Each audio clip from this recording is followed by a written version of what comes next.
Hello, today's project is about texture, bas-relief sculpture on foil, with your host, Mr. Keel. Hey guys, today we're going to do a little artwork and it's going to be related to texture, and we're going to work with low relief sculpture. And what we need here is a pencil, scissors, and a glue stick, and something that's not in your kit is some aluminum foil. And then we're going to need a cereal box. Now, I don't actually want a box of cereal, I want it just the box from the cereal. So I'll open that up and Reese's Peanut Butter Cup. Wait, just a second. I don't need that. No, you don't need that. No, but I need that. Okay. All right. See you later. Okay, bye.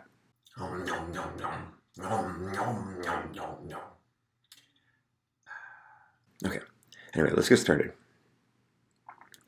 So you're going to need your paper, but just not right now. You're going to need the box. Now, you have it opened up, and you can do this with other kinds of boxes, but basically what you want to start doing is take your pencil and draw out different kinds of shapes. Now I want you to try organic shapes, and I want you to try geometric shapes.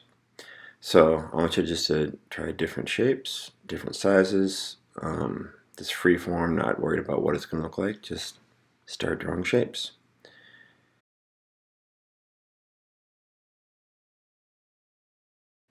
There we go. So keep on going, try out some long shapes, ones that really jut out, and the big thing here is just a lot of variety. Now by drawing it out, I'm able to see how it looks, and if I absolutely need to, I could erase, but try not to erase if possible. Just go with whatever you come up with. Just have to modify it. So you will be cutting these out, so you can do some editing as you cut if you want to change some things. So go ahead and fill up the whole box with different kinds of shapes.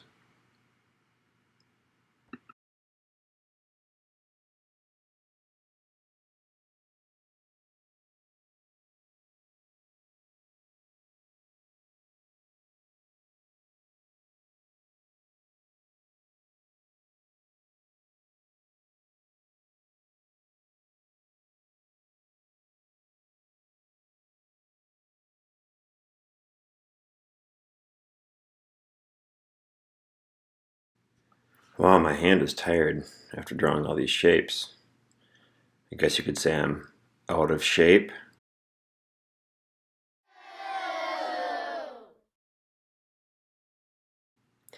Well, anyway, get your scissors out, and it's time to start cutting out all these shapes. Yep, kind of a big job. So get ready to start cutting. As I go along, I think I'll spare you the boredom, and I'll just speed this up a little bit. Now, I don't suggest trying to cut this fast. It may not go that well. So I'm just cutting and cutting and cutting and cutting and cutting and cutting and cutting. Let's just say you perhaps might get to be good at cutting and also get tired of cutting by this point. Anyway, keep cutting all your little bits out, and eventually you'll have it all cut out. Feel free to use any of the negative space if it looks kind of interesting, and you can modify that if you want to. But in the end, you'll have a big pile of random shapes, geometric, organic, and some sort of a hybrid. Yeah, there's my pieces. Alright, let's go ahead and get that sketchbook out again. And so I need to be able to stick these down onto something. So don't worry about the order here. Just going to move things out of the way. And then bring your sketchbook in. Hello. Okay. So what I'm going to do is I'm going to have another side of the box that I'm going to use to do my gluing on. You have a glue stick, and the glue stick is going to be what you use. So what I'm going to do is get the glue stick ready, and I'll take any of my pieces and I'm going to do the, pick which side is up. So I'm going to always put the glue stick on the colorful side, you could say. And I will just lay it where I want to. Now give it a slight rubbing down. You do want it to make contact. Now I'm doing all my gluing over on that cereal box piece because as I'm putting the glue stick on the piece itself, it'll of course go off the edges, and when it does, it'll just get on the cereal box instead of on the table or your paper. So with each one of these, go ahead and get some glue on the back side. You don't have to have it 100% covered, but you do want to get your edges and corners to be stuck down. Make sure you press down kind of firmly. And so keep on going. Now each time I'm putting them down, I don't know where it's going to go, but that doesn't mean there aren't better ways. And so each time I put a piece down, I want to consider that sometimes I might know exactly where it goes, especially early on, just because I don't feel worried about it. But eventually, as you go along, you'll start to see some composition things you want to do. So, like you look at balance, you look at areas of interest, you look at, keeping it not too even and not too equal. That was a saying from one of my teachers that taught me how to paint. I always ask yourself, what's too even, what's too equal? And it's true. I think there's kind of like this gut instinct that you start seeing as an artist of when you know you got it just right, or when you just got to make some adjustments. So the more pieces you get on here, the more you'll start to see that. So at this point, I'm trying out in more places, and I'm seeing the look of it when I try it out.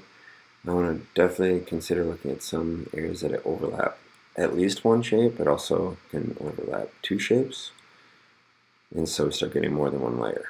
So I can still use a white space because there is still white space. It doesn't mean I have to use all of the white space, but it is still fair game. Now, sometimes you put things on and it's just not exactly right. Feel free to move it around. Don't leave it if you feel right away that something's not right about it.